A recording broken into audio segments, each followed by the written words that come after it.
and then we can kind of go from there. All right. So, any last questions before we start it? Because I'm about to dive right in. No, I think we good. All right. All right. Give me a second so I can get the build up going. Welcome to the Jerk Circle podcast. I'm your host, Harold Butler, and today we have a very, very, very special episode. Only episode number 2, and we got our first, not one, 2 guests. Joining us today is my brother, of all people, Tsar Spicy. Say hello. Hey, what's up? Alrighty. And then joining us, too, is our my personal friend. I don't know if I want to say TikTok superstar because I feel like that's a little, I don't know. But joining us today is Barrel Bushman, a.k.a. Paul. Paul, how are you doing today?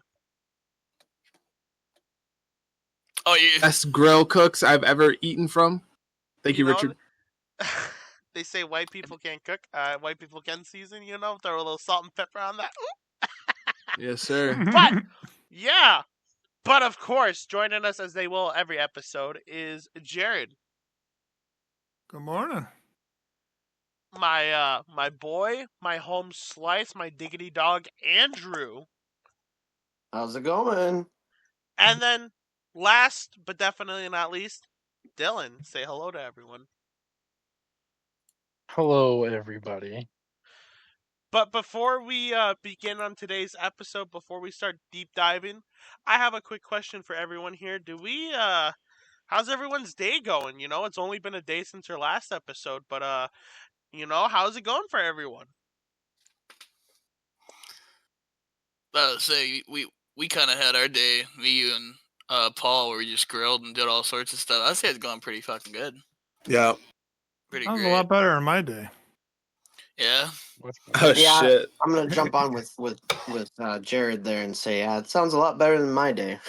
Yeah, that sounds way better than going to work. Oh. Yeah, same here. Some of our unfortunate souls had to work today. Some of us didn't because lazy bastards. But that's perfectly fine. Damn right. That's what Harold, vacation's not for, only brother. did I have to work today, I had to do your job on top of my job. All right? The bright side That's of all that insane. was, I got to look at Dylan all day now. Yeah, that's true. That should be a positive, shouldn't it be? That part was a positive. Perchance. Yeah. That was the only The positive. fact is, I still had to be at work. Ah. But you know what, though? Work makes the money, and money makes the funny. So, The funny. Damn the right. funny. Funny. And sometimes you gotta articulate the funny in different ways. Sometimes that means you're working hard. Sometimes that means you're taking the day off because you're a lazy sea urchin. But you know what? That's fine, because in today's day and age, you gotta get fun in, It's hard. It's hard nowadays to True. have fun. Very true. Mm-hmm. But, yeah. So we got a star-studded cast, I would say. I would book these guys in any Marvel movie. Scarlett Johansson, move out of the way. I can't name another Marvel character because I'm too busy thinking about our bros. Wait, first off, who's playing the Scarlett Johansson character? Obviously, Harold is. But let's say, get him in that tight ass suit. Get him in there. I mean, Damn right. He does have the hair for it. You think so? We can wait that on. We can wait that on. You think I would make a good Scarlett Johansson? Hot redhead in skin-tight suits? Yeah, I do need to see you in that latex freaking Black Widow suit. That would look so nice. But here's the thing, though. I want to see this. But here's the thing, though. If I ever fart in that skin-tight suit, there's going to be bubbles, and it's not going to be the good bubbles Just- either. Bubble Man. You can use that like a power. You like bounce off someone with the bubble. It Yeah, launches across the suit room. plumps up. Oh, Yeah. suit pumps up. That's actually not a bad idea. But, yeah, speaking of Marvel, Robert Downey Jr. gonna be Doctor Doom? I See, honestly... Bro. That's definitely a decision, I would say. I don't know if it's a good decision. I don't know if it's a bad decision, but, what do we think about that? I think with what they're doing there, they just want Robert Downey Jr. back in Marvel, which I think doing Yeah. Doctor Doom is a little ridiculous. they should have someone else play him. They should just bring him back as Iron Man, because everyone's gonna be like, "Oh, it's Iron Man. Oh, wait, no, it's Doctor Doom. Oh, wait, it's Iron Man." Whichever one it is. It just feels like a weird casting.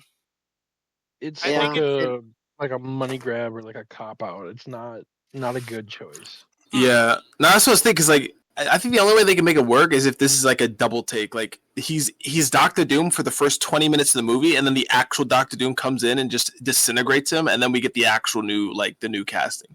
Because if this person who already played a different character is deadass going to be the Doctor Doom of this Marvel Cinematic Universe, that's some bullshit.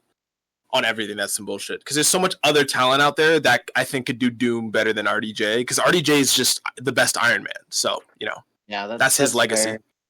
That's fair. Very fair. I just I don't know about you guys, but it just feels like it's been like lackluster ever since like Infinity War and Endgame. It just Yep. it doesn't feel the same anymore. So like when they announce stuff like this, I don't get as excited as when I used to from like the 2008 from when Iron Man actually came out with RDJ up until about 2022 with Endgame. So it's like that was a great stretch, but it's just not as exciting anymore. Yeah, I feel I the think- exact same way. I think the point where it's like, Marvel isn't really doing as good. I remember watching Falcon and Winter Soldier. I think we both watched that, Paul. I mean, like halfway we watched through it the together. show, there was pretty good up to like the climax. Like, oh, this is gonna end really good. And the way they ended it, it was like odd. And I was like, oh, they're not gonna make big stretches or like big leaps into the shows and all that stuff, even though that's what they're trying to push for. Like, I feel like after that show, aside from WandaVision was really good. Yeah.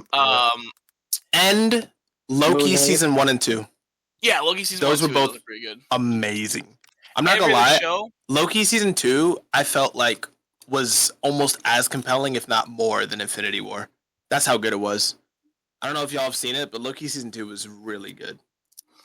Yeah, They- I've seen the first season, but I've not seen the second one, so I can't really speak on that. But I would put my 2 cents in for Moon Knight. I don't know if you guys seen. Yeah, I Moon haven't Knight. seen Moon. I've heard yeah. good things Moon Knight's about that. goated I've as not fuck. seen it. That was probably the one thing that I really really liked after Endgame when they came out. But the thing is like they're coming out with the TV shows and they're trying to push the series to then introduce the movies. And back then we didn't have the series; it was just the movies building the characters for the stuff. So it almost kind of feels like it's being rushed to hurry up and get your own standalone movie from the series. It's just I don't know. The thing I find funny, it feels like there was something under the table deal because DCU is doing the opposite. Like they had the Batman movie, and we're still. Me and Paul are still watching Penguin, but they're doing where the movie's first. Like the new Batman movie came out, established the universe in the movie, and then the Penguin show is expanding on that, showing more really good show. And I feel like they made like an under table deal to like make them both in a competitive standpoint, like even Stevens on like both being good, because Marvel's kind of slipping and DC's popping back up like really good. The current standing with TV shows with both them and the movies have been really good. After Snyder Cut of Justice League, which people are still kind of like, does it really count as an official DC movie? I think they've been on the up DC wise. A lot of good stuff coming out. There has been quite a few good ones. I think it's been Peacemaker? a lot of I think Oh, it's yeah, been a lot of Peacemaker, pick and choose almost with the Marvel movies nowadays, because they have some like absolute home run hitters, Babe Ruth behind the base, with like Guardians of the Galaxy 3. Not only is probably a top 5 like Marvel movie of all time, it honestly is a great movie where it's taken itself seriously. It's still funny. It fits under the superhero category, but also at the same time, it's like such a good movie. I honestly had so much, like I cried watching that movie. It was so emotionally riveting. It was still funny. You had so many great moments. But then at the same time, you will have one of those, and then another Marvel project will come out where I'm just not interested in it. It's just not quite what we're used to with like Infinity War and Endgame. And I mean, I don't know how you guys feel about it, but that's kind of how I feel about it. Yeah, that's fair. I totally actually forgot that came out. And I feel like honestly, the reason why I forgot is because you have so much content coming out. Something like that kind of gets swept under the rug a little bit. Not saying like it wasn't great or anything, because it was, and I think they did a great job wrapping that trilogy up. Kind of that story. I think that was great. But yeah, when you have this agenda and you want to push all this stuff out, it's like, oh my gosh, how can I keep up, and how can I, kind of keep up with every storyline, and It, it's a lot going on at once, and a lot of the dialogue too, and like just choices being made. Like it makes sense for the movies a lot too, but for the shows where it's like you're just sitting with these sets of characters for like 8 episodes, maybe a season or two, it's like it doesn't. It's good parts and it's like parts. And like you're saying, yeah, like how Guardians of the 3, like, it got like shuffled in the deck. Like you kind of forget about it because everything else was like like nothing really came Right. out. You're like, oh yeah, that's right, Guardians of the Galaxy. Y'all are forgetting Marvel's Slam Dunk. Oh my god, not the slam. Spider-Verse. Oh my goodness. Spider-Verse, bro. yeah, that's fair. Yeah, But it feels like it's almost like setting up for like instead of having like like the hero's journey, is Yeah. a tested way to make any type of content, like such a beautiful way of making writing.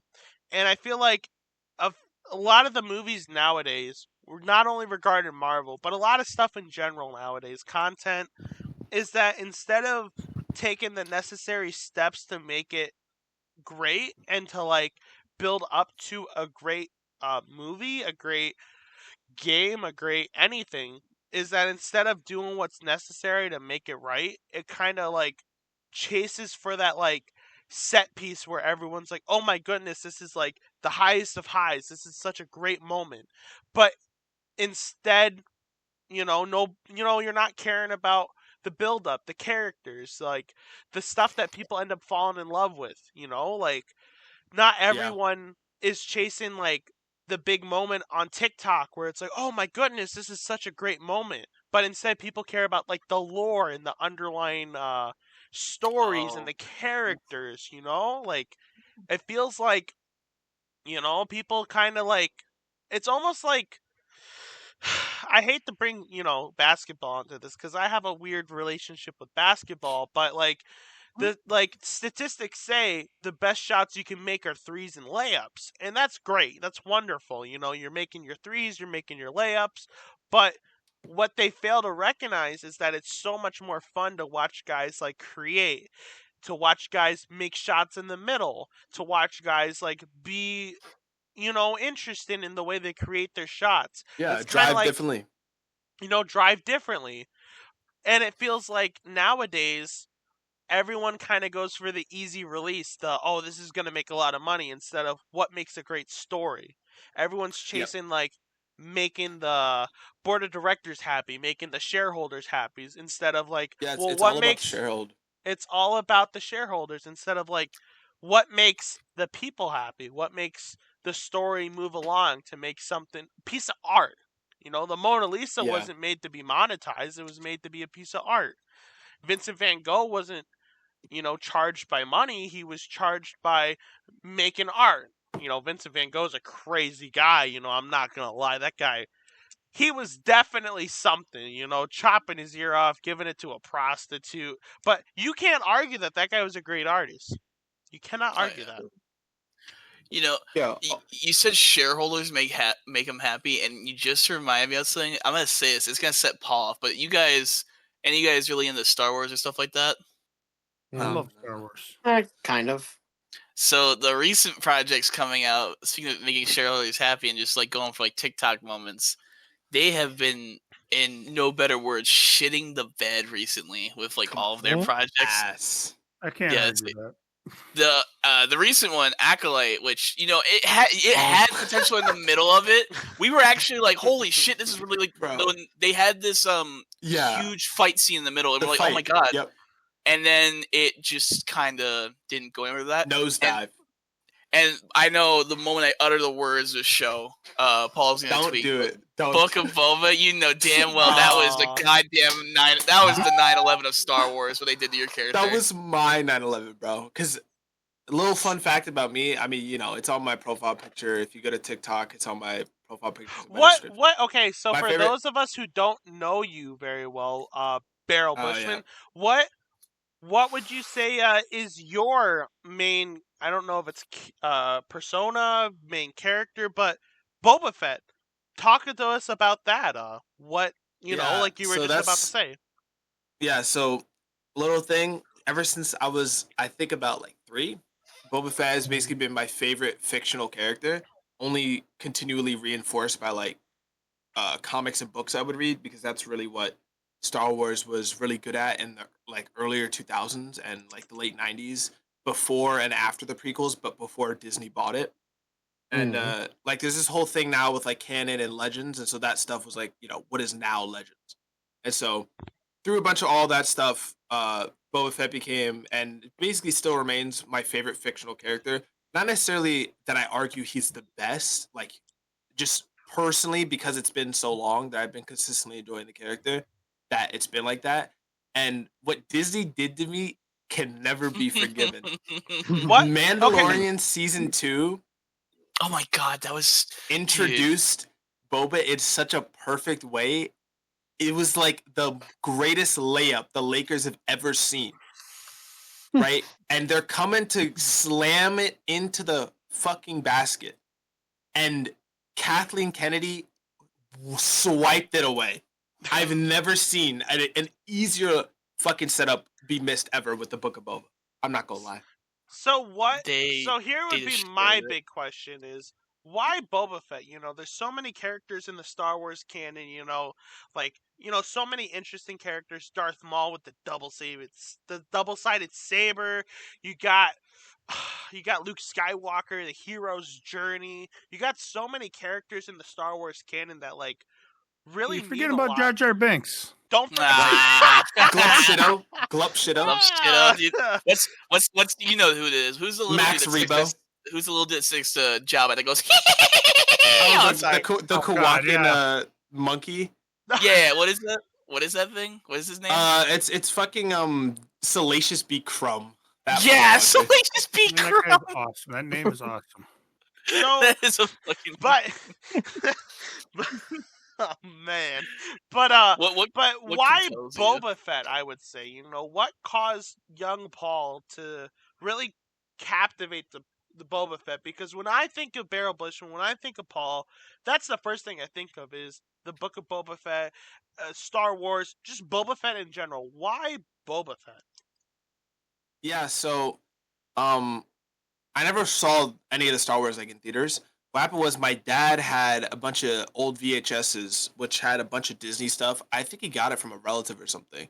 And we had this like really, those like really shitty, dinky, big ass TVs. And we didn't have cable at the time, but we only had the VHS, and so we like barely used it. But we had the VHS player, and I figured out, I was shown by my older brother how to use it. And so the weekend when like no one was around, like everyone was out, who knows what the fuck everyone was, I would, put in the VHSs, and I would watch, the Disney movies like a bunch of times. But what I really liked were the Star Wars movies. And so because he had the prequels on VHS, I unfortunately watched the movies in chronological order instead of release order, which if you ask any real Star Wars fans, you show new people it in release order. Do not show them the prequels first. But I ended up watching the prequels first. And so that means I saw 1, 2, 3 first. And in 2, we of course see young Boba and Jango. And Jango's introduction as like the bounty hunter character is done almost as good, if not slightly better, than Boba's, because he has more action scenes and like quote unquote does more. And so then I also saw Boba, who was the kid, and I was like, wait, this is like cool. It's like another like kid, like he's really cool. And then of course his father dies, and I felt bad for him. And then I see him in episode 5. So it was like, because I watched it in chronological order as a kid, I saw this other young like character in the movie sort of like grow up and become just like his dad, like this cool ass bounty hunter. And I was like, yo, that's so sick. And so just like purely because of the rule of cool, like him looking cool as hell, I was like, I really enjoyed this character. And then what happened was, we had a few local bookstores, but there was one I went to all the time, and it actually had both books and comics that were being published at the time that included a lot of the characters and legends, like after episode 6. And one of the main characters in a lot of these stories is Boba Fett. And so I ended up reading a lot of these. And there was also, I don't know, Scholastic Book Fairs. I don't know if y'all have heard of it, but The goat. there's this, the goated fucking thing. But there's this series of 3, believe it's 3 books that take place right after the events of episode 2 that basically show like what Boba did after that, and it's like a whole bunch of stuff, and it's these like Scholastic books for kids. And so I also read those, and it was just like all those different things combined. It was just the character I had read the most about, and so I became attached to him. Do you remember the one Scholastic book of the Star Wars where it was like I don't know what do we call it, like show offs, where it was like, what if this legend and then this legend faced off? I remember there was one about Boba Fett. I'm about to search that up right now, honestly, while I'm talking about it. But maybe someone can fill in a little bit about that. The book, I remember it from the top of my head. It was a book that would have like random characters. Like they would have Anakin before he like fully, like as he was evil, but before he turned into Vader, fight Luke, and it would show like their strengths on bars in like the top left of the corner of the page, and then you'd read the left and right page. It'll tell you everything about it, and the bottom right it would be like this character would win. The visual novels. Not like a visual. It wouldn't like show like a comic of them fighting, but it would like describe. Right. Yeah. One of those. Yeah. I think it was Boba and Jango, and I think if I remember correctly, I think Jango wins that. Where obviously like every person has their opinion and like perception on their strength and all that, and this was like a published book by LucasArts. So, like, they were saying, like, oh, it's more of, like, this guy's going to win, but you never know, because at the end of the book, I think it said something like, this is, like, the conclusion of all these show-offs, but in the end is what the imagination and story could untell who would actually win in these matchups. And they had, like, some crazy ones, too. They had, like, Jar Jar Binks versus Jabba. They had Obi-Wan versus Avaj from, like, Clone Wars. Because at the time... Yeah, Savage. At the time, they didn't really have them on screen yet. Like, no. What's her? It's not Savage, is it? The one with the like. Oh, sorry, Asajj Ventress. Yeah, Asajj, yeah, Asajj. They had like a bunch of those type of characters, and they would have like X-wings versus like Y-wings, like stuff like that, like just like the little dudes too, like the battle droids and like stormtroopers. And they like really mix and match. And if you look online nowadays, they have like all sorts of different like things. People on Reddit, people on YouTube make animations, that stuff. But this was like before everyone was like really into like showing off their own creations and stuff. So like when we would read this, it would show like this person probably win over this person. But I mean, canon's all out of loop with Star Wars. Yeah, canon's honestly like I could say like what's his name? The Slug from the first ever movie. Slug. The one that Jar Jar Binks. Yeah, that guy. That's not the first ever movie though. That guy was gonna be the Darth Sith. That guy. Wait, that's insane to call it the first ever movie. Oh my god. Listen, okay, I'm a little bit of I don't know what you would call it. I'm a little bit of a goober.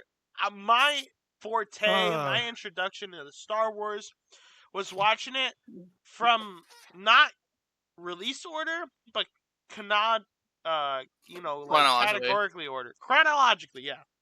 Yep. So I watched, I watched the first couple, the sequels technically first, 1, 2, 3, and then I watched episodes 4, 5, 6. And me personally, I understand a lot of people don't like it, the way it ended things, the way people don't like the sequels, but Revenge of the Sith is my personal favorite Star Wars movie of all time, just because, the conclusion of the movies, I feel like the stakes were so high. I was a big fan of it.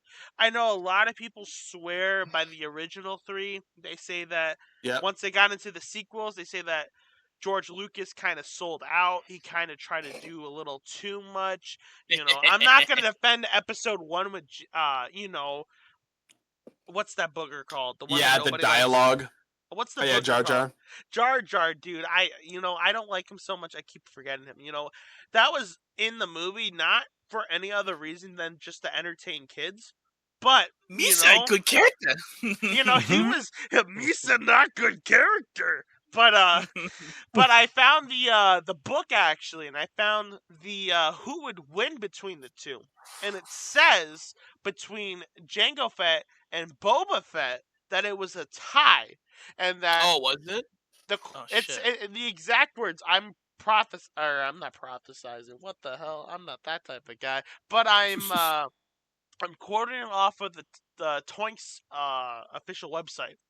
It says that it will be a close fight and the clones could stand a chance and would win against the original. However, it's such a close fight that it's a toss-up about who could win. It's whoever gets the drop on the guy, not the shout out. King Von said got a drop on a dude, he got a drop. It depends on who it is,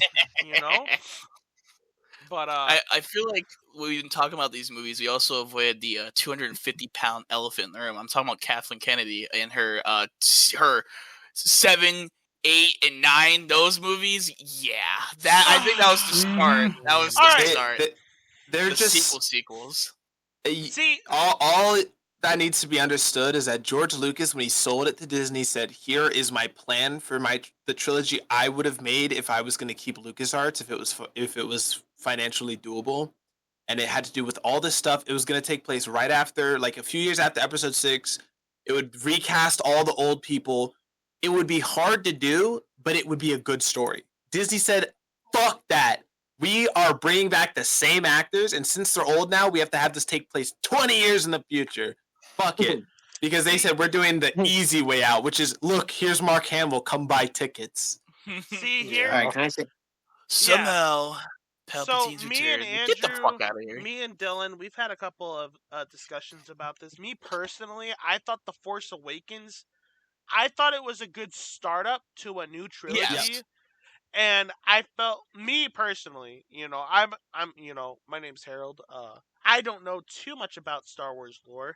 I'm just kind of a goober. I like watching it. But I felt like The Force Awakens was a good setup. I felt like, me personally, I think the biggest shortcoming that the new Star Wars trilogies concluded was that I feel like Finn wasn't made as such a main character as he should have been. Yeah. Finn could have been so great. He could have been... Finn was shafted. He could have been, Luke Skywalker. He could have been Anakin. He could have been, some of the most important characters in the whole series. And I feel like instead of making him the main guy, the battle internally of, you're a clone to, you becoming your own person, I feel like they really shorthanded him. I feel like The Force Awakens was a good startup, and the rest finished off. But Dylan, Andrew, what do you guys think about that? What do you guys feel about, the new the new trilogy of Star Wars? I mean, Well, Dylan and I feel the same way. Yeah, so I think that I kind of agree with you. Finn could have done a lot more for the storyline than Rey. Rey was terrible for main actor choice. Hallelujah. And I really think they could have done a lot more with Kylo Ren. If they didn't make him such a crybaby and they actually gave him good storyline, he could have been a very good character, probably contendable with some of the top Sith Lords. He could have gone a lot farther than he did. And setting up with Snoke, he could have been a good character too, but it just fizzled out Snoke 2 minutes into the second movie. Good. Snoke could have been, everyone talks about Palpatine as the main, everyone thinks about big Star Wars bad villain. It's always Darth Vader. It's always Palpatine. Snoke could have been so good, but I feel like... Dude, I remember I was like, I originally was hoping when I saw saw The Force Awakens, I was like, this could be like some old Republic shit. Like me personally, I thought maybe it could be like Vitiate or something, like the old Sith Emperor or something like that, or maybe like the essence of Nihilus or something, or just someone we don't know from the outer regions. But it's just, there's so much there that they could do with it, and it feels like they have to keep going back to the same formula. And you got to expand. You got to do more. You can't.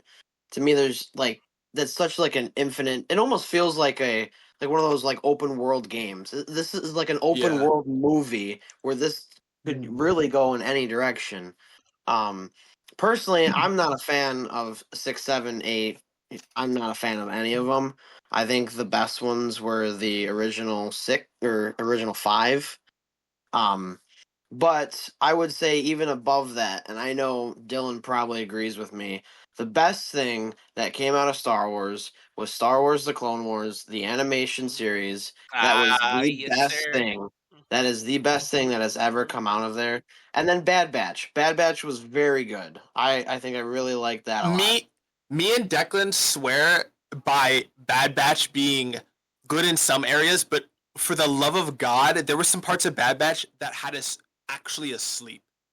Simply because we thought they didn't do enough. One of the main things was we loved Omega. We thought Omega was great. Crosshair was fantastic. Echo was, of course, good. Rex was good. Hunter and Wrecker we did not like. I despise Hunter and Wrecker. I feel like they're such non-characters. Am I crazy? See, I like Wrecker because he's just a big dude. That's the thing. I like Wrecker. I enjoyed Wrecker for like the comedic relief. You know, sometimes it was good, sometimes it was necessary, but other than that, his character was, for the most part, kind of useless.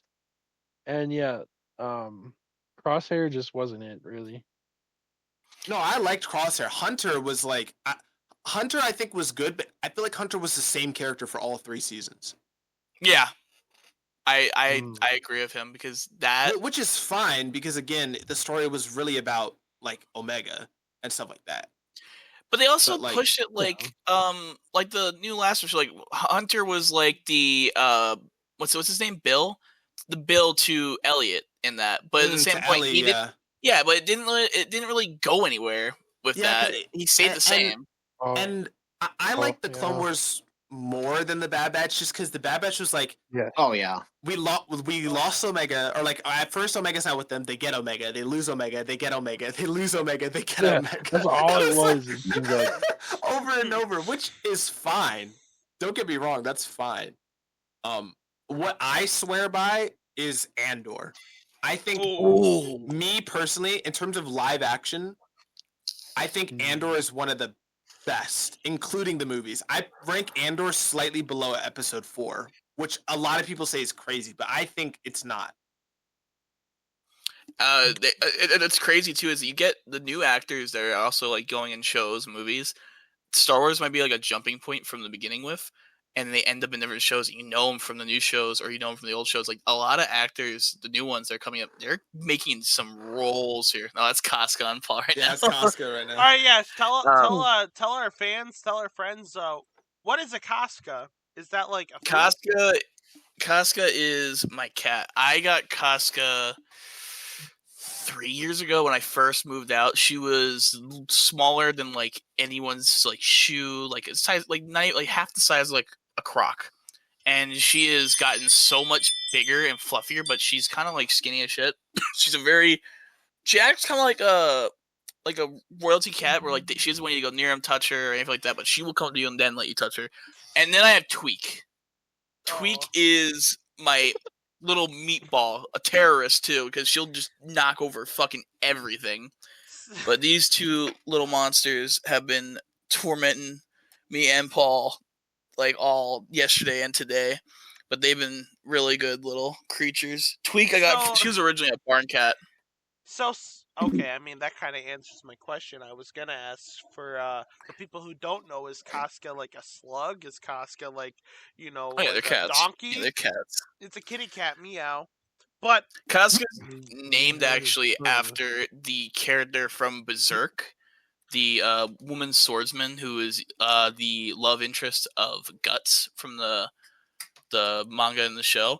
But I did not name her for the very infamous fucking scene from that show, which I've had that asked a few times. If you don't know, don't type in Berserk Kasuga because the results are gonna be crazy. Don't Google but just that. saying, fuck Griffith, fuck 12, and fuck the God Hand. If you're gonna Google that, Berserk, make sure you're in incognito. I don't know what incognito is. I've never used it in my life. But if you're gonna use it, Sure. But really good series, though. I think if they actually get a live adaptation that isn't the dog shit they peddled like 6 years ago, like Berserk could be really good. They actually had the Netflix movies come out 3 years ago. The Golden Age for Berserk, really good. I just wish they would go past the fucking Golden Age and give us the rest of the content of that. Because Golden Age is essentially just a band of mercenaries fighting and politicking with the two kingdoms. And then at a certain event, which I will not describe, so you guys can actually go and watch it or see it if you don't know about it, it turns into the lone swordsman, just some crazy, not monster bounty hunting. It's kind of like The Witcher, but the monsters are always coming for Guts, and Guts is the one thing that could honestly kill every evil monster in the world, including a group called the God Hand, which are demigods or gods, even if you want to describe them like that. And all you need to know is fuck Griffith. Fuck him. Damn straight. He's a piece of shit. So before we completely move off of Star Wars, Jared, did you have anything that you wanted to add? Are you a big fan of Star Wars? Did you want to say anything on that? I primarily have been a fan of the originals. I mean, I grew up watching them before any of them. 1, 2, and 3, I didn't care for as much when they came out, but they've grown on me. And 7, 8, 9, yeah, you guys said it all. They're pretty much trash. You didn't like 3? I think 3 is really good. Revenge of the Sith. No, I liked 1, 2, and 3. When they first came out, when I originally watched them, I mean, it was wild because you finally got to see Yoda, fight with a lightsaber and shit, and actually do something in general, I should say. Yeah. So that was fucking Love cool. your training, you will. The new ones, I'm with all you. I do like Kylo Ren. I think his backstory. Yeah. I think a series or a movie on just his backstory alone would be pretty cool. Yes, he had a lot of potential. That was exactly like you said. He had a lot of potential, but he was kind of a whiny bitch. Yeah, he really was was. so good. I don't know if it had any. Oh, I was gonna say the one thing I do know about the new Star Wars movies is I know that during Force Awakens they had one director. I think that's not Paul. You might know the director. JJ. So it was JJ, and then JJ Ryan, Abrams, and then JJ. It was so stupid. JJ set it up, made it look really good. Ryan came in for that second movie where Snoke died. And then JJ was like, well, you shit in my bed. Guess what? It's going to be everywhere now. It's going to be on the walls. And then Palpatine's back, and then all hell's breaking loose. It's like they were like, you know what? Fuck the Disney contract. Fuck Ryan. We're going to really blow this series up. Disney said, how do we maximize our money? We got to pump these out as quickly as possible. No more than 2 years in between each one. So they did 2015, 2017, 2019. Imagine they waited 3-4 years between each one with the same director and with a group of writers who weren't a bunch of fucking interns who had to come up with shit on the spot and could actually adapt the expanded universe, which I agree. Everyone who is like, oh, you can't defend Legends. It was all over the place. I agree. Legends was ridiculous because it's like Warhammer. You had all these different writers in the same universe making their own stories. And so, of course, they're not going to meld together perfectly. But unlike the sequels, it had soul and it had direction. So you could just take inspiration from it, but you don't have to do it exactly. Just be inspired by the soul that was in old Legends in the comics and books.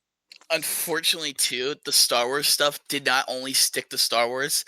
Has anyone here, now I'm sure there's definitely viewers that have watched it, Game of Thrones. Now, I love that show. Now, season 8 and 7. Well, I'm sorry. And 7. 7 and 8. And 6, arguably. 6 can be arguably, but around season 6, they lost a lot of the book content because George R. R. Martin doesn't like to do anything in life except for think about dicks, food, and I guess titties or whatever, because that's all he does. And hasn't released any books covering anything forward. The fucking directors for Game of Thrones for 7 and 8, they had a deal with Disney to go on with them and do like a Star Wars deal, like do movies or shows. And they said, you know what? Season 8, we're just gonna, like, the 2 other directors for the new series, we're just gonna shit all over Game of Thrones and then go to Disney. They did such a bad job. Even Disney was like, no, we're not doing our deal. You can go fuck yourself. We saw what you did to that series. You're done. But I will say, House of Dragons, thank God those 2 guys are not directing House of Dragon, because me and Paul just finished it last night, the 2nd season. It is so good. It's very really good. Matt Damon might be... Damon as Daemon Targaryen might be like my favorite character overall in House of Dragon. He is him. He is the Paul Atreides of Game of Thrones for me right now. Like, he is big dog. So yeah, Dune was good. Dune was good. Before we, yes. Sorry, not Matt Damon. Matt Smith, by the way.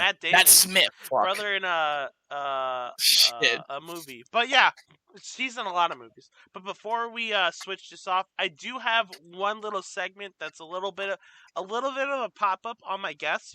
Maybe I should have told them ahead of time. But I want to talk about our favorite Star Wars villains. And Jared, I have a question for you. Out of all Star Wars, content, out of all the Star Wars, everything, what would you say is your favorite Star Wars villain, antagonist? What?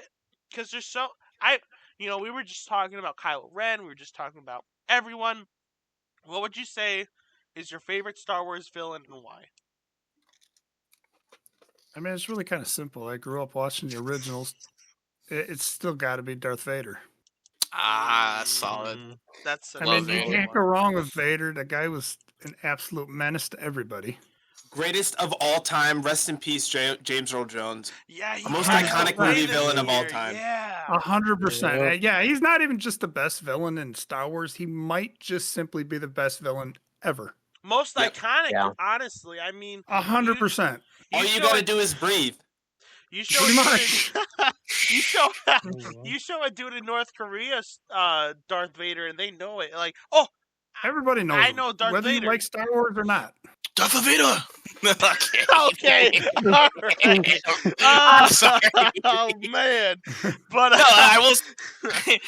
I will say though, Vader is such a good character that like new games, movies, shows, stuff that he pops up in, he steals the show instantly because if you were in a game and you're fighting against him, like that wasn't Jedi Survivor. What was it? The first one, Paul? Jedi Knight Fallen Order. Fallen Order. The moment he pops up in that game, he is fucking your shit up immediately. In the shows, the Obi-Wan show, he was on the start in that show, just fucking shit up. He whooped Obi's ass first time seeing him, just was straight whooping him immediately. He is one of the most strongest Sith in the universe, and like you can see, like when the original movies came out, because at that point it's been a little bit of him being Vader. He's getting a little older. He is still just running it immediately, just taking people down. It's actually insane.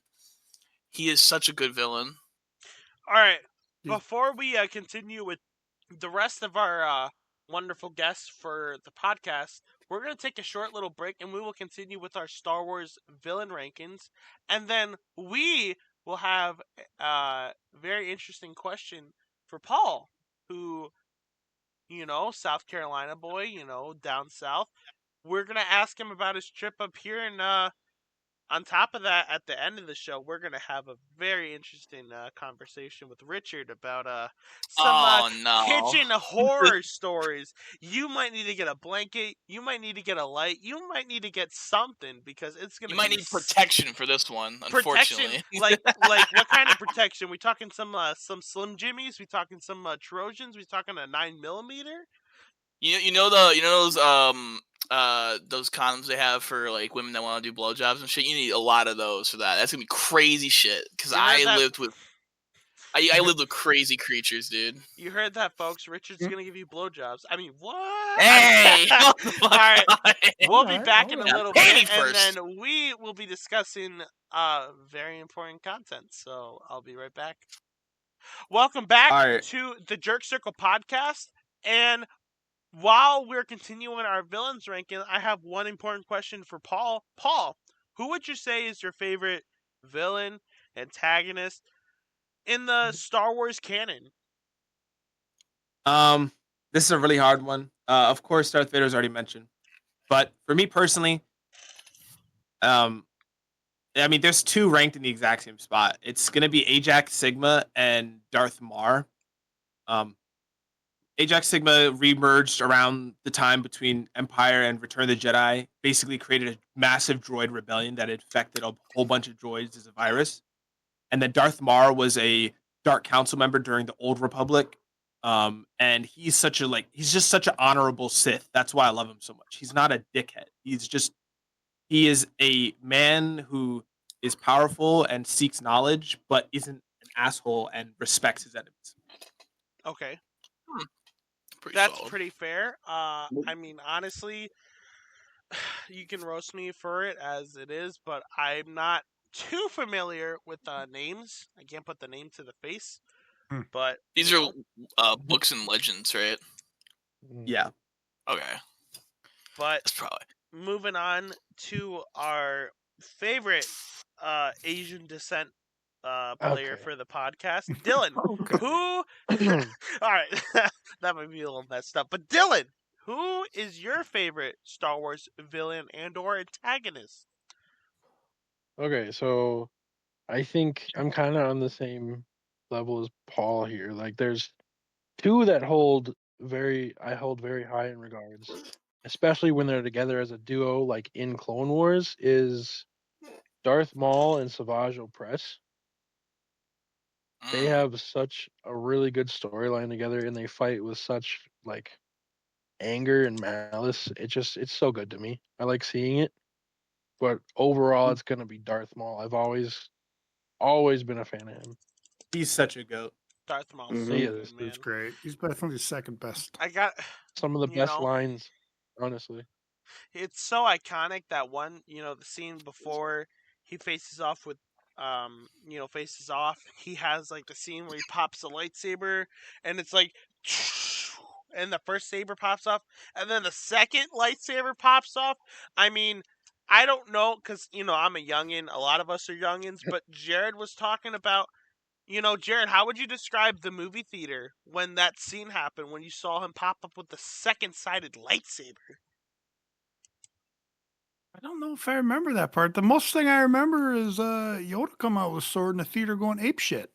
I mean, I knew it was gonna come. I feel like it went pretty crazy, I knew it was gonna come just because, like, Darth Maul, kind of knowing about stuff in general, but like the scene where he pops up with the one and then he pops out with the second sided, it was so. It's like iconic. It's movie theater cinema. It's like the things that you tell your grandchildren about, of how iconic. I think that's the word. Iconic it is. Well, and I think like the first time you see him, he basically turns Anakin into he turns Anakin into like a hood ornament almost on the speeder bike. Like, he's immediately out of the gate with hate and anger. I love it. Yep. First time the Jedi ever encountered a Sith for 1,000 years. Mm-hmm. Yeah. But Andrew, I'm gonna say this is starting to get a little bit tough for you. Darth Vader and Darth Maul, and no disrespect to Paul, whatever he said. I forgot. I forgot what he said. But who would you say is your favorite Star Wars villain / antagonist? Well, I mean, I've got a couple. I think I like this dude because of his story and just kind of how gruesome it is.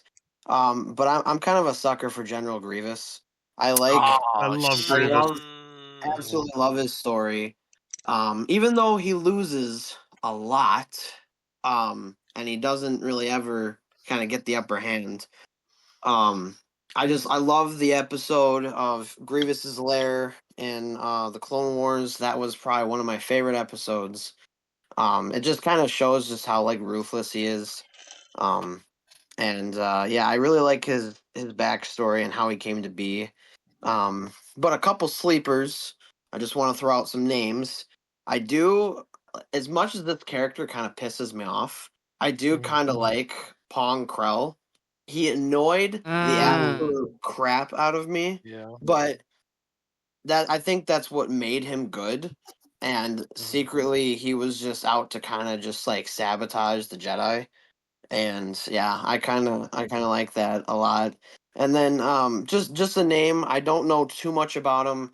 I don't think the movies really mention him a whole lot. This is probably Paul probably knows this is more probably like the books and the comics, but it's Darth Bane. I think he's Yes. a really ruthless character. The rule of two.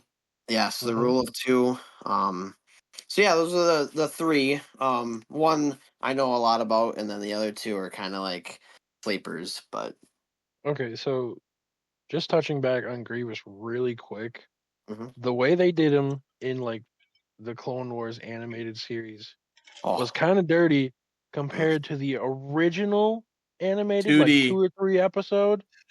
He was nasty in there. Like he was That was insanely his first overpowered. introduction. Yes. And remember in that Mace Windu's force crushed his chest, which is why he had the cough in episode 3. Which used to be the reason in old legends. Right. I forgot about that. But yeah. Yeah, that guy is wild. Richard, you're starting to a lot of the picks are starting to get picked up. It's almost like a draft. Not almost. the OG though. You're Not starting the OG. You're starting to run out of guys, but who would you say is your favorite I already know. The one and only. The man behind it all. The super master manipulator white women would love to be. Ooh. Do it. Palpatine. The Emperor. Classic. Like, come on. Like, dude, like, his whole thing of just being behind the scenes, playing every advantage and just coming out on top before he even revealed himself. Yeah, dude, his come out was probably the craziest. He got an empire on his come out. That's crazy. They said, I don't know if I should come out gay. Do it. Like, okay. Like, hopefully, like, I will say that bullshit we saw in the Last Skywalker, whatever the fuck it was called, I don't even know. Where dog Rise of Skywalker. Rise of Skywalker. Get the fuck out of here with that. That whole movie was.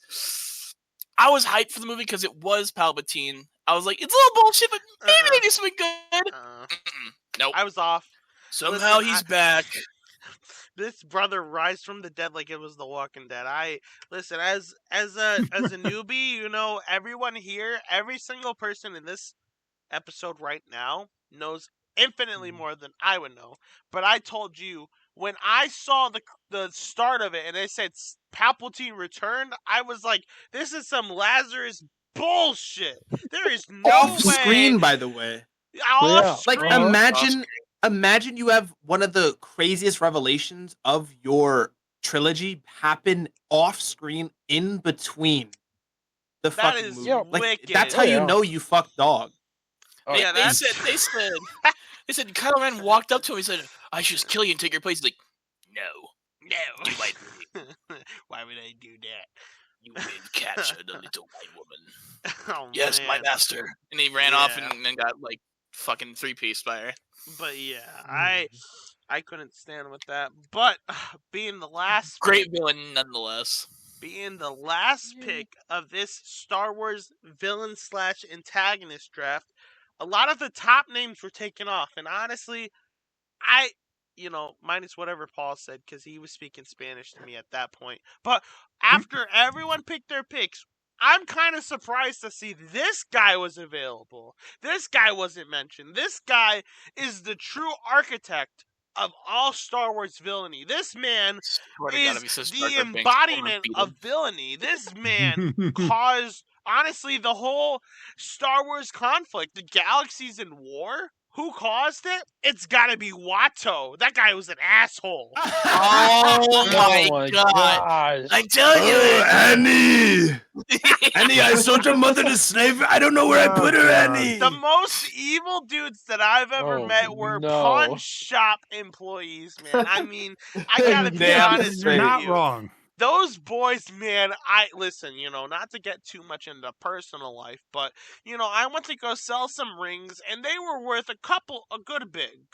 I'm not gonna act like it was a lot, but it was worth something. This brother tells me that it's worth like $20. So I'm like, all right, you know what? Whatever.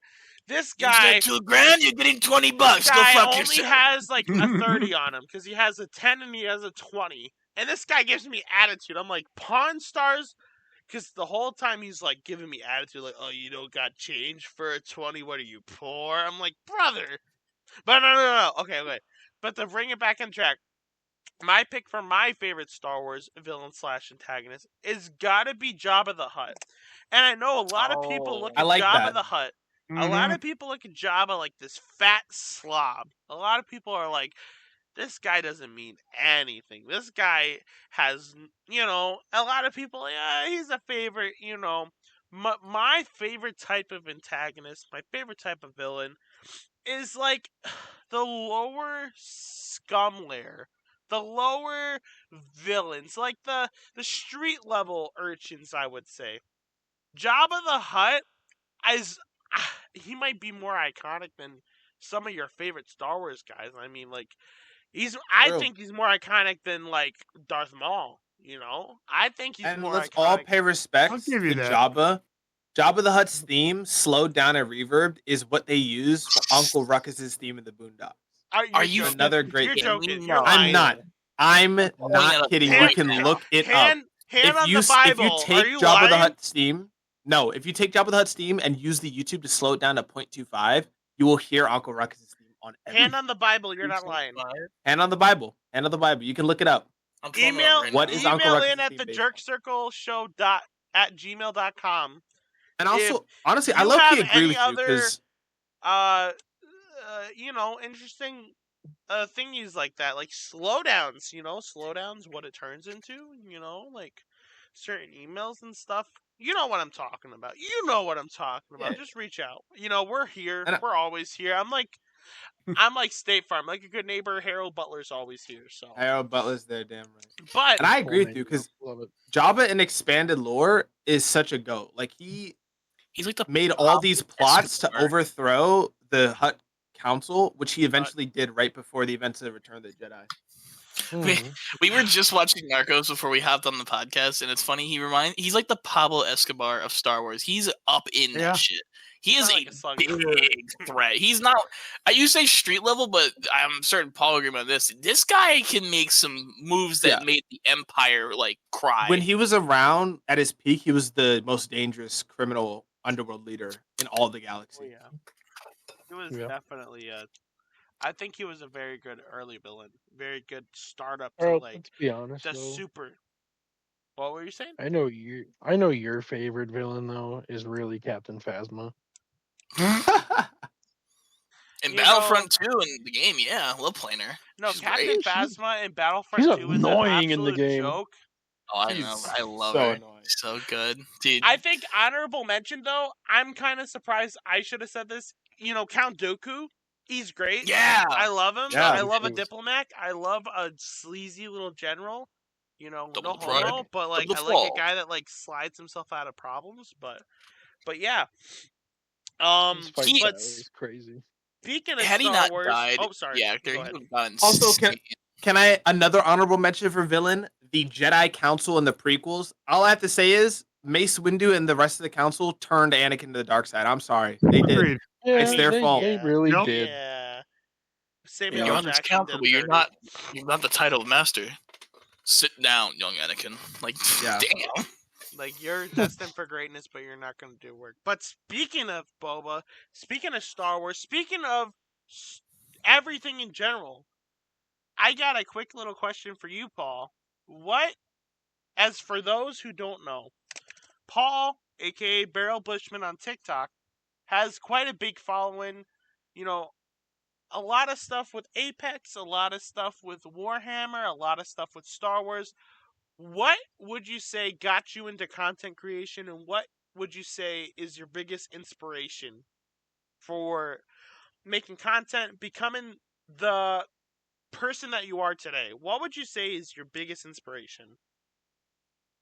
Well, honestly, in terms of inspiration, it's just all the people who I watch. I definitely say one of my bigger ones is the absolute goat, Video Game Donkey. Oh Um, yeah. my god. his style, which uses very little necessarily like editing, because I use a lot of editing and animation stuff like that to spice my stuff up. He didn't. Like his whole thing is just personality, which is such a refreshing thing to see because like he's just so entertaining purely being himself. Um, and so when I first got into it, like I still remember the first Apex TikTok I ever made back in like 2019 was just like, a little joke because TikTok had come out and it was a far more accessible and quicker version of, YouTube, because YouTube is Mm. way more difficult than TikTok, like bar none. Because that's long form content, whereas especially in the early days of TikTok, it was all short form with like trending audios. Mhm. And Mm-hmm. the difficulty there is standing out amongst the untold thousands who are also trying to do the exact same thing. So Mm-hmm. Right. that's sort of where I started taking inspiration from um more heavy editing like creators, like that Punch Kid and God do not rest his soul. I'm purely mentioning him based on at the time. Too mad. All right, everyone calm down. Everyone calm down. I'm purely based on the time. Hey, he was You know, he was Yeah, inspirational. he made some good videos. That's all I have to say about him. Is he made some good early Overwatch videos. So, yeah, those sort of things mostly were my inspiration. I would like to ask Paul a question. What would your advice be to the Jerk Circle podcast members, and what could we do to maybe get our names out there, or what kind of advice do you have for us? Yeah. So especially when I first maybe like got big, it was definitely unintended, and it's sort of, I don't necessarily know what the story for like everyone is, if like it was their plan to like get like a lot of views or anything like that. It wasn't necessarily for me. I was mostly just making it because like I had an idea, I wanted to put it out there, and so sort of in that way, in a sort of cheesy sort of way, it's like do what you want to do because then it'll be the best thing that you could make. Thus, meaning it would be the most entertaining for other people. And so, like especially like for a podcast, just like being yourselves on it and just like talking about what you need to, like that's definitely going to get people interested because you're going to be passionate about it. But like for me, for video making, it was really just like a creative outlet as well. Because especially when I really started doing a lot was when lockdown hit, stuck inside all day. Oh my god, I would have gone crazy if I didn't do it. So yeah, I would definitely, yeah, and also just like especially now, I'm not gonna lie, a lot of like these short form content is all about like short clips you can put online. Like if you could have like a clip of y'all saying some crazy stuff and just have that be like the 20-second thing, like that would probably do Right. numbers. Oh yeah. Okay, okay, good to know. Getting the hack two treatment, Oh, Yeah, dude. literally. Oh, hey, no God. It's disrespect to so Haley Welch, unfortunate. It's hey, email in at the Jerk Circle Show at gmail.com if you would like to be on the pod. But I gotta say something, Haley Welch, say what you will, hack to a spit on the thing. That I would say is my Harold Butler's biggest inspiration for making a podcast because Oh no. something so silly as a 6-second TikTok clip, if that inspires her and that gets to reach out to make a podcast for her, that inspired me because I'm like, if she can do it, why can't I? Why can't we? That's real. Yeah, that's fair. What stops us from, having the podcast of like the podcast of the summer, what stops us from really getting into it, because if we're going to talk about this stuff off the air normally, which we have been for, how long? We've been friends for how long? Talking about stuff. Why don't we do it on the pod? We can have. Oh, Paul died. I feel bad. I'm good. Okay. Tweet But got him. what's gonna stop us from discussing that kind of stuff? But yeah, does anyone have any short questions to ask Paul about content creation? I mean, Paul. I mean, he has a kind of big following. A lot of us, a lot of the followers of the show, a lot of the fans, a lot of the friends, the family may not know about Paul Barrel Bushman, but he has quite a big following on TikTok, I would say. He has quite big hits. So, does anyone on the show have any questions for Paul before we continue with the rest of the show? We're gonna need that. We're gonna need. Hey, Paul, I know you're gonna beat me in the other room when I say this. When's the Need No Tank Part 3 coming out? No Tank! Honestly, I've been thinking about that. I still gotta do my Apex song. So that could probably be some point, because the year anniversary is gonna be the 3rd, November 3rd, with like 2 weeks. So where's the new video? where is the new video? Yeah. I'm good. I asked my question, so. Need No Tank, and for those who don't know, TikTok song, millions and millions of followers. That's on my saved for later, because sometimes, I drink a little bit of Captain Morgan's, drink a little bit of something, and you know what? Need No Tank smells stank. Gotta listen to it. But speaking of stank, speaking of Need No Tank, I have a very big question for our second guest of the hour, Tsar Spicy. Yeah. For those who don't know, Tsar Spicy, Richard is my brother and is an experienced chef. He works in the kitchen. He knows some of the. They call it a kitchen. He knows it's fucking as a fat ass. Some of us can relate in the podcast. I'm not going to call them out by name, but some of us are fat asses. We like to eat food, but. I figured as we have an experienced chef at a multi-billion-dollar corporation, don't say what it is because we're not trying to get sued. But, Richard, I have one question for you. What would you say is the scariest, the most toe-curling, the most I gotta cover my hands between my eyes because I'm so scared of what's gonna happen, kitchen nightmares that you have as a chef of a multi-billion-dollar corporation? See, I have 2 stories from home with my roommates, and I have one at work. My work one it's pretty basic. The back of our fryer caught fire, and we, not going into too many details, the plans for handling something like that didn't work. And the fear was that this is gonna rip through the fucking roof, wall, ceiling, and I was right in the kitchen when it happened. I just saw just fucking orange coming out from the fry behind it, and the entire time I'm with my other grill guy. I'm like, this sandwich that needs a fish for it, I don't think they're gonna need their fish much longer. And essentially, me and him got everyone from the back of the restaurant.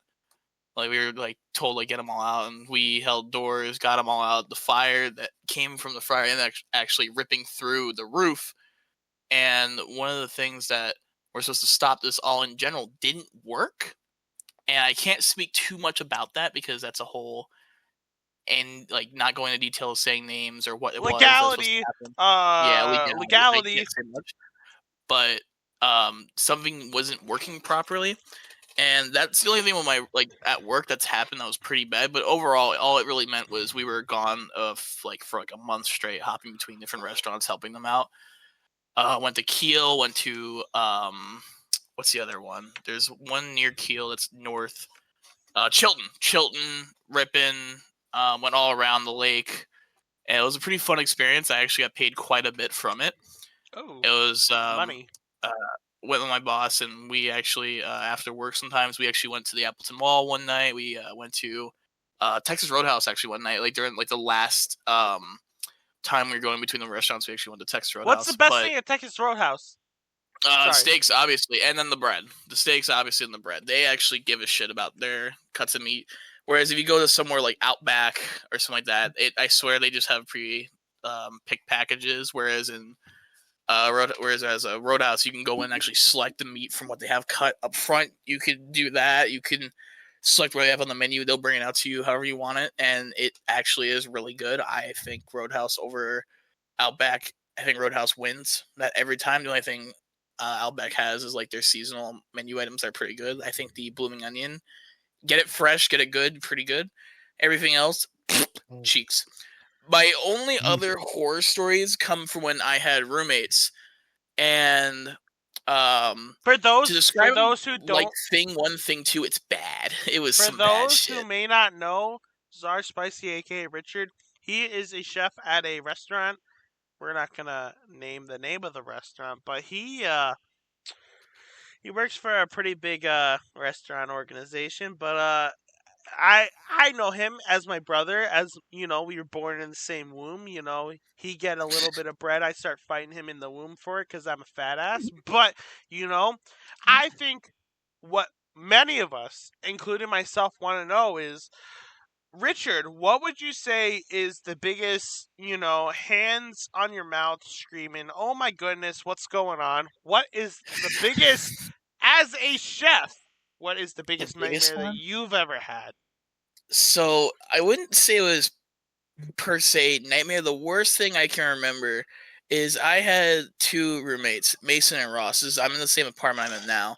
And we shared the apartment, and these 2 were chaotic. They would play Madden, and they would one would get a touchdown there, and they'd fling each other across the room, just beat the shit out of each other, rough. And I remember I was cooking one day in the kitchen, and Mason had left, and Ross hopped in the shower because he had to go to a family gathering in an hour. His girlfriend had, also been preparing for stuff, and I was there. And as she was leaving, Mason came back, and she's like, "Oh yeah, Ross is in the shower." And he's like, "Oh, okay, perfect." And Ross had no idea he was there. I'm at this point, I think I was making cheesesteaks. I had just made bread homegrown bread, all that type of stuff, did the yeast, bread, flour, all that. And I see him digging through the cabinet, and I'm like, what the fuck are you looking for? And he goes up and he finds powdered sugar. One of the things we used to do a lot was hurl shit over the shower curtain and nail the other person on the other end. Mm-hmm. And Mason was like, come here, record me, do this real quick. I was like, fuck it. So I put the heat on low. Everything was still fine, cooking as is.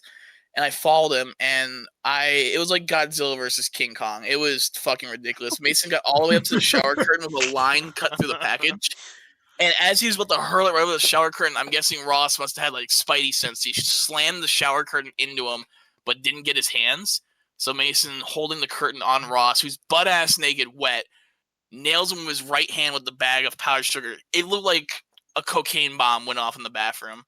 The fucking entire bathroom was covered, and Ross is coming out of the shower, chasing him, swinging at him like, "You motherfucker!" Yeah, he was quite literally butt ass naked. He was covered in now powdered sugar, which was now wet. The floor is now soaked, and there's just powdered sugar everywhere. He chased him out into maybe 2 steps out of the bathroom, going towards the kitchen to catch him, and he slipped on the fucking floor with the curtain on him, fell onto the floor, and Mason with the remaining bag just poured it on him. And when he went to kind of duck his head, he actually hit the flour, the powdered sugar hitting him, and exploded the sugar that was all around into the kitchen. His girlfriend came in, and she the whole thing was that they were supposed to leave within an hour, and she walked in, and it just looked like all hell had just broken loose. And at this point, I'm just too busy dying just seeing this all happen, because now my bathroom, hallway, and kitchen was just completely fucked up. But I will tell you one thing. I did not burn any of the food.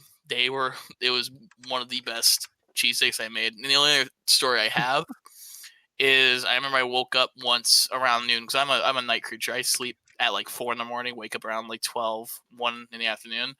And I woke up to Mason and Ada just sitting in the standing in the hallway, just oh dear God. I'm like, what's wrong? And I turn the corner, and Ross has an apron on that says "Kiss the Chef," And that is the only thing he's fucking wearing while making grilled cheese. He was butt ass naked in that kitchen. I would. Do you know what thunderclapping is? Oh, hey. Do you guys know what thunderclapping is?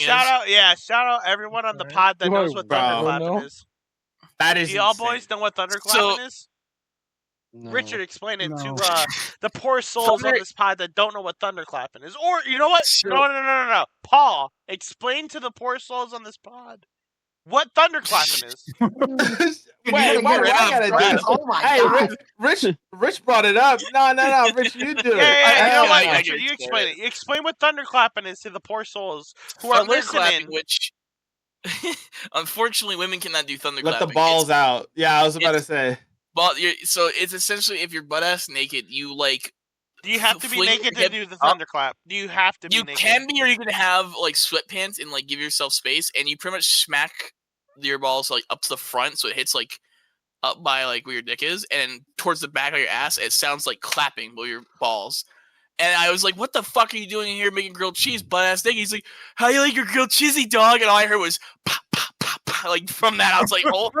Like I've seen him completely. Like these two dudes were fucking. It was like Thing 1, Thing 2 from like Cat in the Hat from Dr. Seuss. Only these guys were Dr. Seuss, yeah. Like they would destroy shit. It was horrible, but it was some of the funnest shit I've ever like experienced. These guys are crazy. Shout out Richard's landlord who had to deal with this. That brother was having migraines every day and every night. Oh.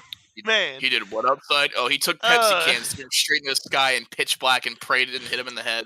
That was can roulette too. These guys are creatures. But before we switch to the finale of the podcast, I do have one question for Richard here. Richard, you were telling us about some nightmares. If I had roommates like that, I think I probably would have moved out. But what do you have to say? It. What would you say to the young and aspiring artist, I would say? What would you tell them relating to their peers? What would you say, hey, these are the people you're with, what do you got to deal with? What would you say, I guess, conflict resolution? What would you tell them? Most of the time, and I work with quite a bit of teenagers with my work, a lot of them do get wrapped up in the perception of what other people will think, what other people will do because of them. The best thing you can do, and I've lived alone, I've done my own thing, is do what makes you happy. Do care in mind what your closest friends think, but any other person just walking the street or someone that's not really in your life, don't really give them the attention of mine, and really come up with a solid game plan for the future that can help you out, because it can be a struggle by yourself. Living by yourself can be a struggle, and you might, like, if you're used to having people around or being around people, it can suck.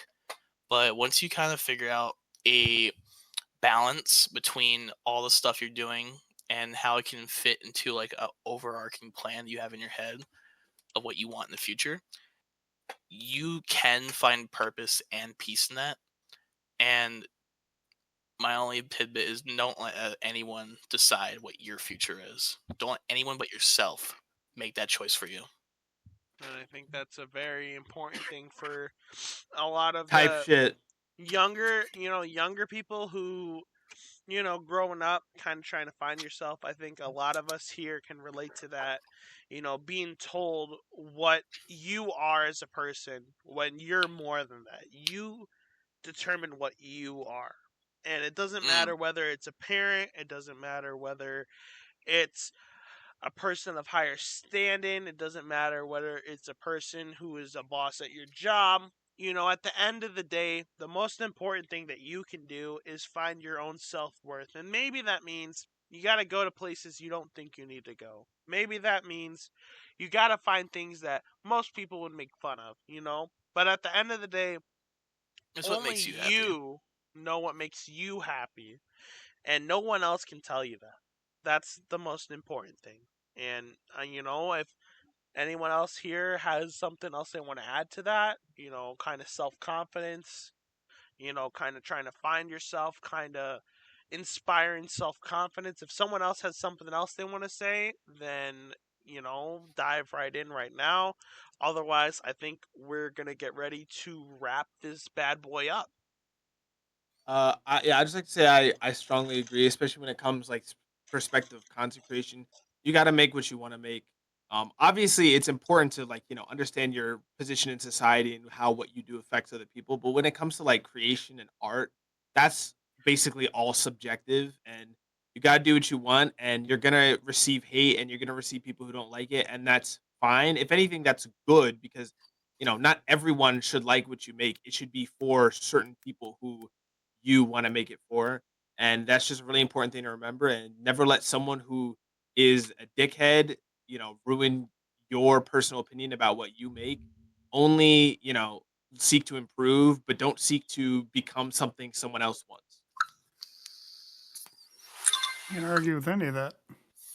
I will say for cooking wise, if anyone ever wants to get into cooking, like try to figure out what they're good at, I personally went like just straight at it, like just tried figuring stuff out. YouTube videos and like seeing how other people make food can help start as a like springboard, but you have to make the dive into it. I have fucked up my kitchen so many times. I've had a few fires I've had to put out, I won't lie, but I will say I can have Harold and Paul speak, but the food I made today, that took a while to figure out like what works the best, when is a good time to apply heat, when to take it off, when to let it smoke for a little bit, when to not.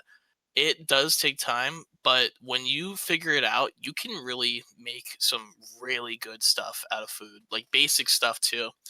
And honestly, for reference points, you can always look online, like see what other people do and how they approach the whole thing. But a lot of thing when it comes to cooking is how you do it. Like I mix shit together that looks ridiculous. Like Harold can speak to this, the mixing process or some of the marinades of meat and like the Hennessy steak we did that one time. That was ridiculous, but it was also really good. I ate two and the Crown Royal. Listen, I take 2 bites of that Crown Royal steak, and I felt like I was LeBron James Jr. Man, I can't lie, But but yeah, I think it's very important for everyone, whether you're the big guy on campus, whether you're the little street urchin who doesn't know what's going on, whether you're the guy that's working at a factory. It's very important for you to kind of identify what makes you happy and kind of sticking with that. Figuring out what you want to do, figuring out what makes you feel special. Because every single person I feel like in the world has something in them that makes them different. There's 8 billion people in the world. Everyone has their own, unique superpower. And everyone, you listen to other people that tell you what you are. And if you listen to them, you're going to feel like you're less. You're going to feel like you're not as important. But at the end of the day, only you can tell yourself what's the most important thing. So, that's...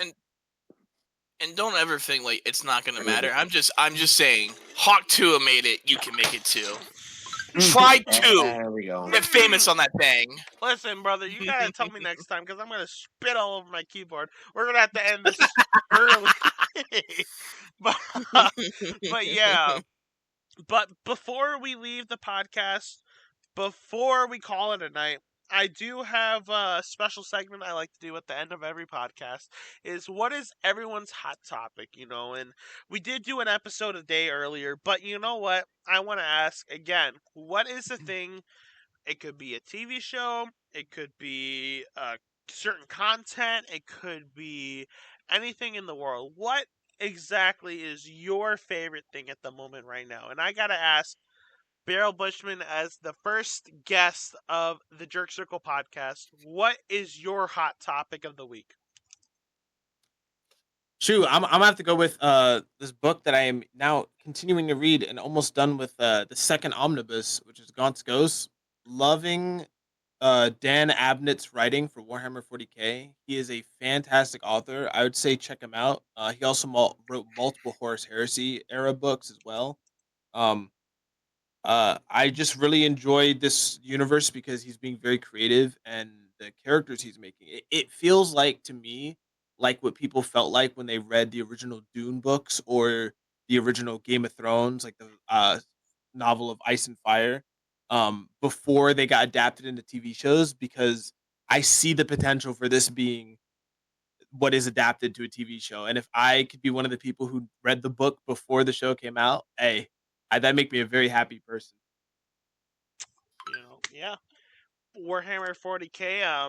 I'm not gonna lie. Someday we're gonna have to get Paul back on the pod. We're gonna have to get Richard back on the pod to discuss it. Because, truth be told, I'm kind of a normie at it. I have no idea what the 40K universe is. I liked what was the game called? Where you're fighting bugs and bitches and robots and shit. I love that.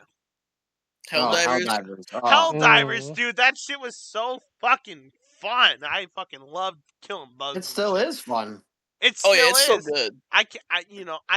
Maybe I got autism or something. I mean, shit, shout out autism. But maybe I got a short attention span. Right.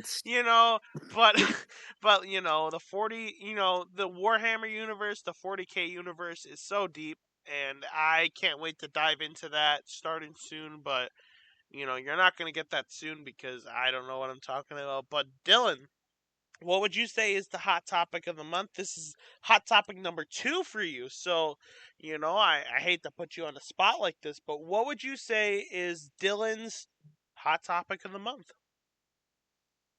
Man, you really are putting me on the spot here. But say, didn't he just hit you this yesterday? He did. Literally, less than 24 hours ago, we covered this. Dylan, don't you have something coming up in a little bit where you're gonna be not in where you are now? Not in your current state of residency. Current state of residency, yeah.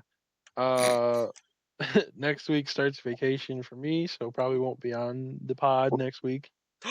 Wow. Where are you going? Where are you Arizona. going? Yes, sir. Gonna check it out. Arizona is the greatest place for golf, right? Only you would know that, and only you would care. Yeah, you're right. Yeah, Walter White lived there, dude. You gotta throw a pizza up on the house. No, it wasn't Arizona, was it? No, that's not Arizona. Okay, hold up. Listen, I was gonna be official about this. I was gonna, do the official stuff. But shout out Tsar Spicy for doing the dumbass call out. Listen, brother, it's not Arizona. It's New Mexico. It's Albuquerque, brother. That's my brother. I can't even say brother. Ironically, that is my brother. Realistically, but yeah. Harold, here's the thing, though. You guys came from the exact same womb. Yeah, but listen, here's the thing, though. When Mama was feeding us brain supplements, I don't know if I won that fight. I don't know if I won that fight. I don't think either. It might be even Steven. We both Mama pooped that thing out. I'm not gonna lie. Oh, God damn it! The Boba Django fight, dude. It ends in a tie. Email in at thejerkcircleshow@gmail.com if technically you got other out-of-state experiences. If you got any recommendations for our brother Dylan, who's going to be in Arizona, let me know what happens in Arizona this time of year, people. What's going on in Arizona? The Phoenix Suns are playing. Devin Booker. Bradley Beal, Kevin Durant. I mean, they should be good this year, but you never know. They weren't good last year. So, but before I drag it on, Andrew, I'm putting you back on the spot again for the second time this week. What is Andrew's hot topic of the week? It's honestly probably just looking forward to this weekend, and we got more of the fall feel coming in. We got cooler temperatures, and I kind of like it a little bit cooler, so I'm getting to go out and do some stuff. I'm really looking forward to the Packers and hopefully getting another win because I'm a big football fan, big Packer fan. So hopefully they keep getting the dubs, and but that's nothing too exciting, but sometimes that you don't need too exciting. So, I mean, me off the top of my dome, I can't think of off the top of my head. Who are the Packers playing this weekend? And do you have a little bit The of Packers, insight on what you can expect from the matchup tonight, or this Sunday or Monday? I don't remember. they play Sunday. They play the Jags. Oh yeah, that's a which wow. I mean, as much as I want to say that, I've seen some games, and you think it's a lock game, but what do they call them? They're trap like games. trap games. Yeah, exactly. Where you think it's an easy dub, you're gonna walk in there with the wrong mindset, and I really hope that they don't think like that. You gotta. They're an NFL team for a reason. They can put points on the board just as much as we can. So, yeah, hoping that they get a win. Insight, not too much. I think their run defense is pretty bad, so I think it could be a really big game for Josh Jacobs. So hopefully that guy eats, and yeah, we move on with a win. He said, "I'm gonna eat it." I hate to say it because Andrew is our Andrew is our faithful Packer fan. Shout out Brian Thomas. Started on the fantasy football team this week. So I hate to say it. I hope he cooks. I hope the Packers win. But you never know. Football games end up pretty weird. But Jared, I'm putting you on the spot again for the second time this week. What would you say is Jared's hot topic of the week? Pretty much the same as yesterday. I'm excited to see Tua back. Woohoo! Tua Tagovailoa. Who do the Dolphins play this Sunday coming up? We are playing the Arizona Cardinals. Ooh, that's gonna be such a shootout between him. Oh yeah, Kyler Murray, Marvin Harris Jr.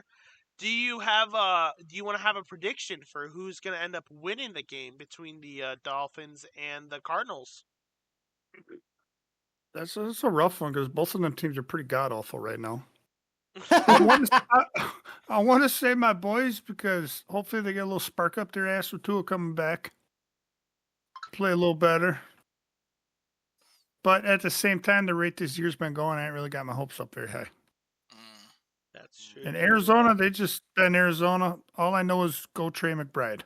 Trey McBride, dude, the tight end for the Arizona Cardinals, who is, I mean, to be fair, in this year, 2024 for fantasy football, if you got a tight end that has a heartbeat, you're kind of fine with it. Kyle Pitts. Yeah, if you get 10 points, you're doing good. I mean, honestly, Harold, fat, overweight, white guy could probably score more points than some of these guys, but, they're professionals. We leave the work to the professionals. But, yeah, right. Go Dolphins, go Fins. But Richard, what would you say is your? Wait, hold on.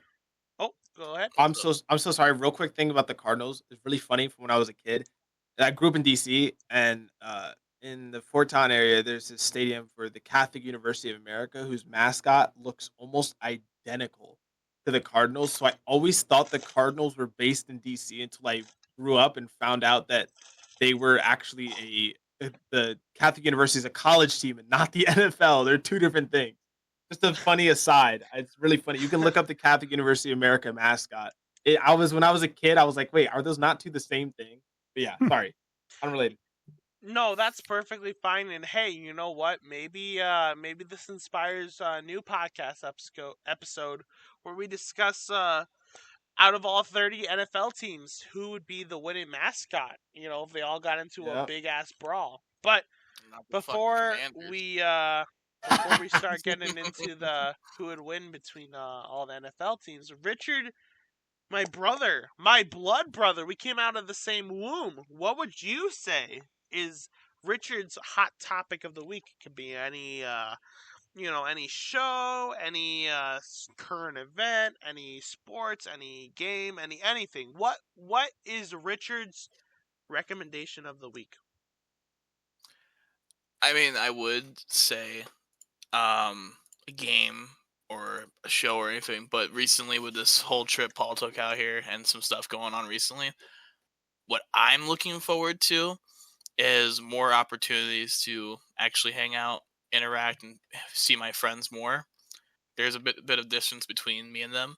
And with all the stuff going on where I'm actually able to actually now travel, I'm fixing up this shitty ass white Camry so I can actually drive it.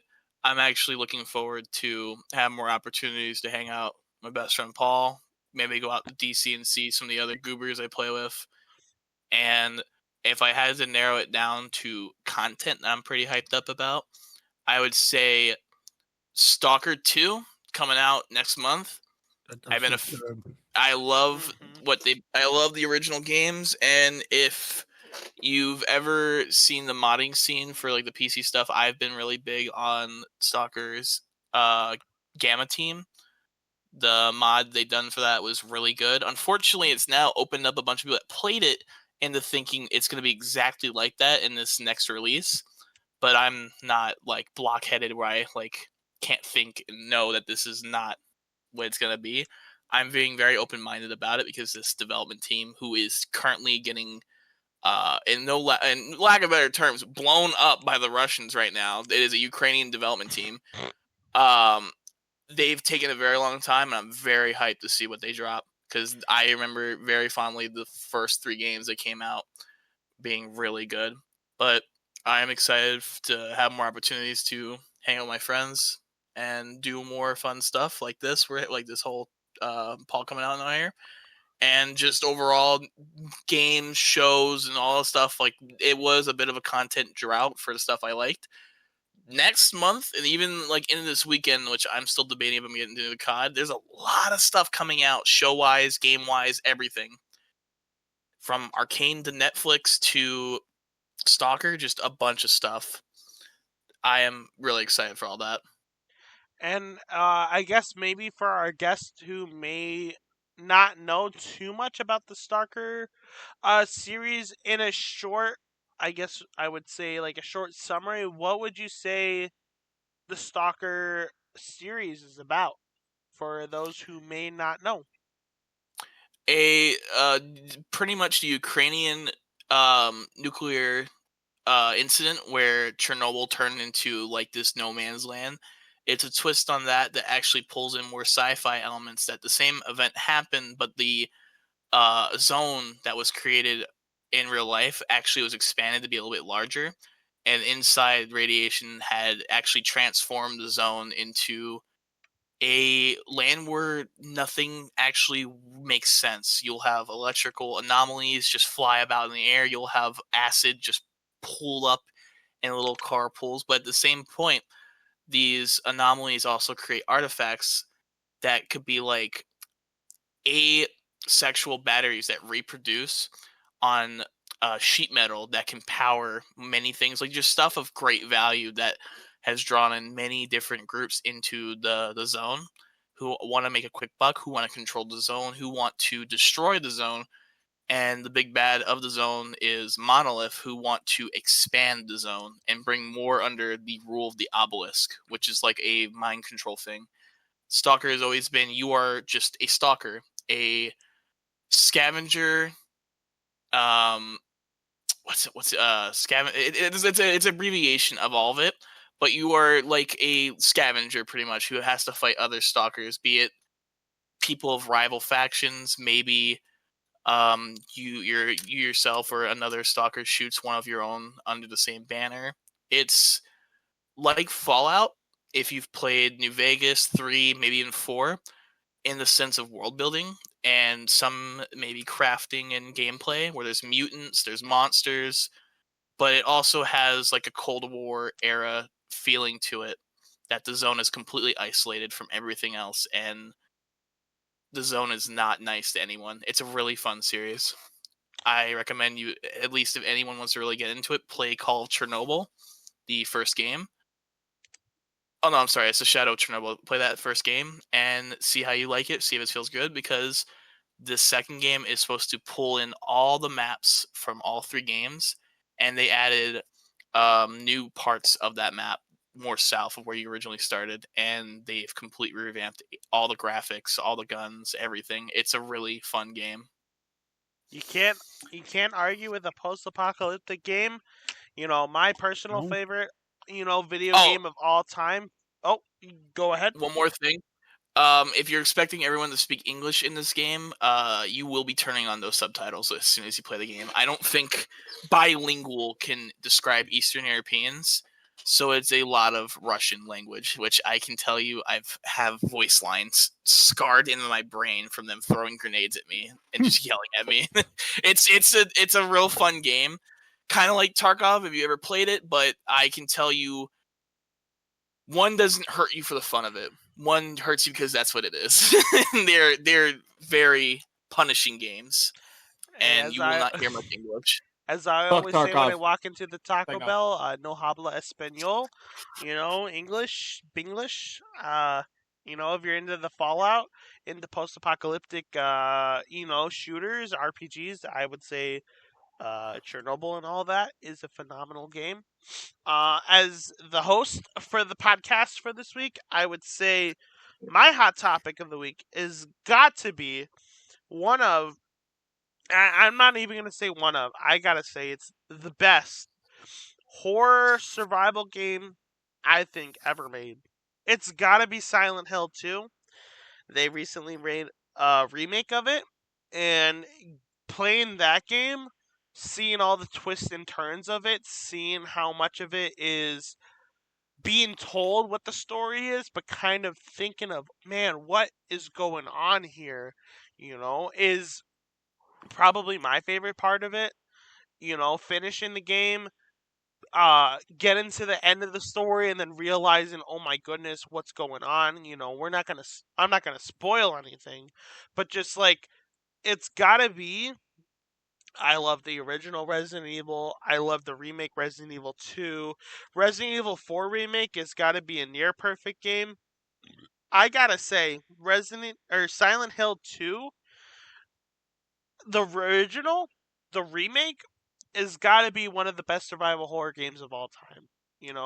It's a very, very dark game. It's a very gritty game. It's very violent. It's very freaky too.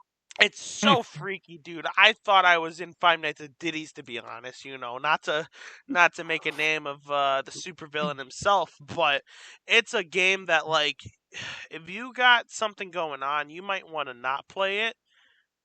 But oh my goodness, the remake is so beautiful. I feel like you described it how like people that take acid, like you don't want to be in a bad mindset to play this. Like, what the fuck? Like, it's one of those games that, like, some people might like the original for more of the corniness of it, but the remake of it does such a good job of making it like clean, professional, like ultra realistic. It's on the Unreal Engine 5, so it looks spectacular. Played it on the PlayStation 5 and it looked phenomenal. So, if you're a guy that loved Resident Evil, if you're a guy that liked Dead Space, the Callisto Protocol, kind of those survival horror games where it's less of, over the top action and more of like the atmospheric horror of it, I gotta say Silent Hill 2 Remake is so worth your money, and it's gotta be top 3. It might honestly be my top 1. Halloween's coming up, so maybe we gotta do a discussion on the top horror content of all time, but like, it's gotta be up there. But holy shit, yeah. Hallelujah, brother. But, unless we got anything else we want to say, I feel like we're ready to wrap this up. Does anyone got any last-minute quips, any last-minute questions, any last-minute conversational pieces? Yeah, who's winning the game tonight?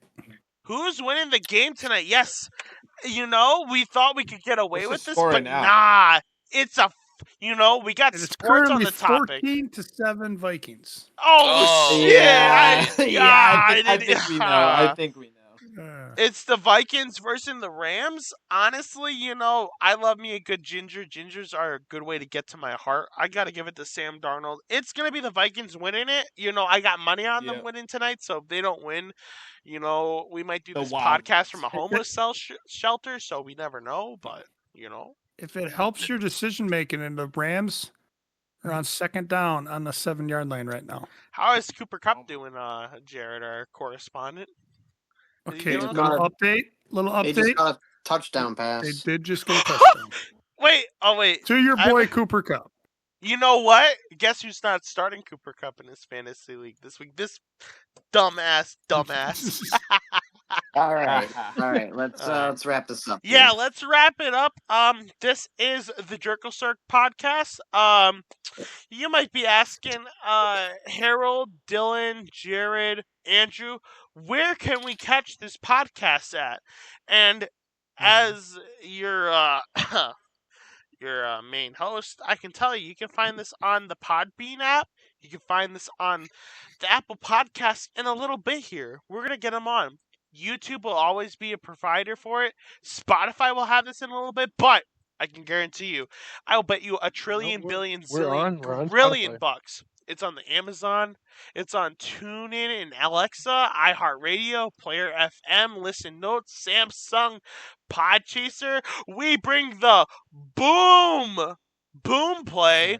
It's on the Deezer app. These nuts, a Deezer app. It's on the Deezer app, Pandora, Audacity, and Podcast Addict.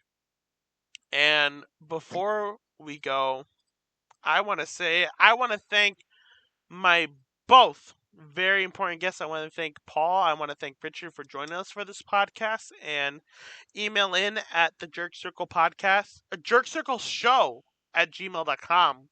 If you think you can provide something to the podcast, we can get you on, maybe discuss a little, hot topic, maybe something going on in the world, maybe something sports related, because we love sports around here.